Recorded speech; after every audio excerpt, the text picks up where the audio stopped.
we are in a decade or a century where there is a more youth population than any other time that we have come across.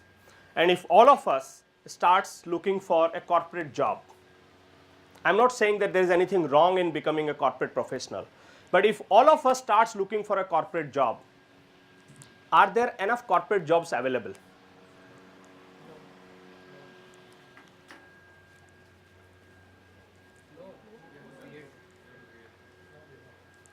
So there are not enough corporate jobs available. So that is one reason why you need to start looking to be an entrepreneur. The second, there are enough opportunities in this world that we as an individual can spot and convert those opportunities into real businesses. And a country like India, I don't know how many of you know, but if you really think of the glory of India, at least till about 1000 AD or maybe 1100 AD, what was India known for? Spices. Sorry? Jewels, gold, sone ki chidiya. What else? Maths, art, systems. See, let me just put it this way. India was known to be the biggest economic superpower on this planet. Am I right? Yes. India used to contribute. There are no official statistics available, but there are few data points available. Look at it. Australia was not in existence. America got found only 400 years ago, maybe 450. You can correct me. UK came in search of the golden land where they can loot somebody, and so ultimately people, where do the luteras come? They come to the place where there is a wealth, na? So all the people who came to loot India in whatever form and shape, whether it's a cultural invasion, economic invasion or political invasion, it all happened because of what? Because of the glory that we had around our business. There are unofficial numbers available, maybe you can help me get the right numbers, but I am told that India used to contribute almost more than 1/3 of the global GDP. There are numbers available where it says that India used to contribute almost like more than half of the global GDP in those days. And what was really making Indians distinct in those days? No jobs. That you look at the entire economic activity around those days, it was all centered around entrepreneurs.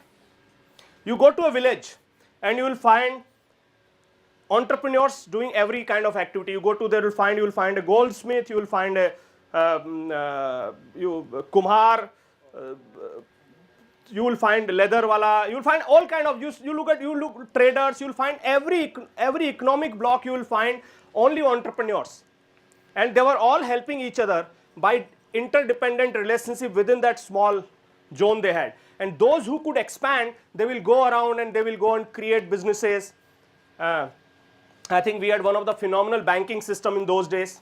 I mean, if those of you who are aware of the Hundi system, promissory notes which used to, and some of those people were so strong that if they write Hundi, you can go anywhere in the country and you can encash it because the credit was so strong. So we had a very good banking system. We had a phenomenal trade within India, and obviously we were exporting a lot to many countries, be it our spices, jewels, you used to look at our grains, so many other things, utensils.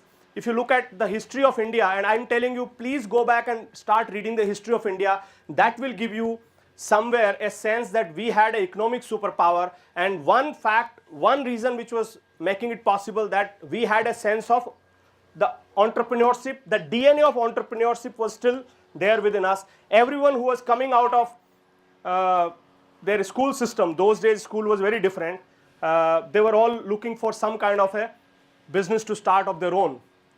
What happened in the last 500-600 years when we went through this political invasion, cultural invasion, that somewhere in our brain, somewhere in our mind, we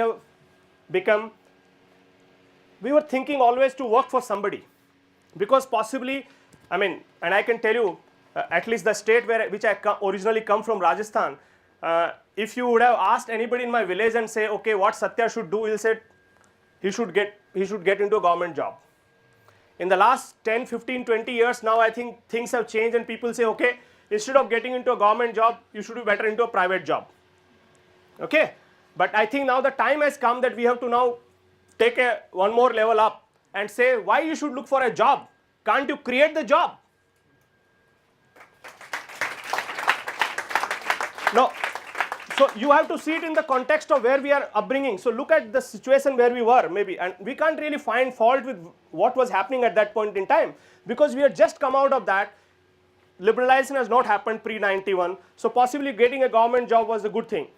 Private enterprises were not strong enough. Now the private enterprises have become really strong, so you can, instead of looking for depending on the government to provide you the employment, maybe you can work for private sector to provide you the employment. But now, in this particular point in time where the economic activity is more or less on a democratic platform, a fellow sitting here in Bhubaneswar can create a global empire, or a fellow sitting in Ukraine can create a global empire.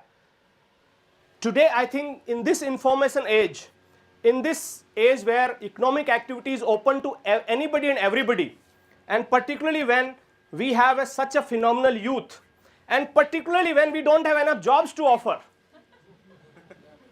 So whether you take it with that attitude or whether you have no option but to get into this, whichever way you look at it, I think we have no option but to become entrepreneur by nature.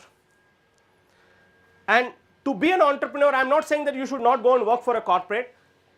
You can go and work for a corporate. You can get enough experience if you want to get experience there.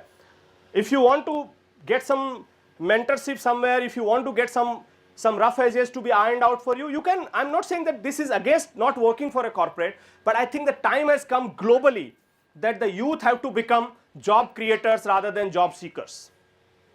And this is the time that you have to take that call, whether you want to be getting into the queue of job seeking or you want to think like creating a job.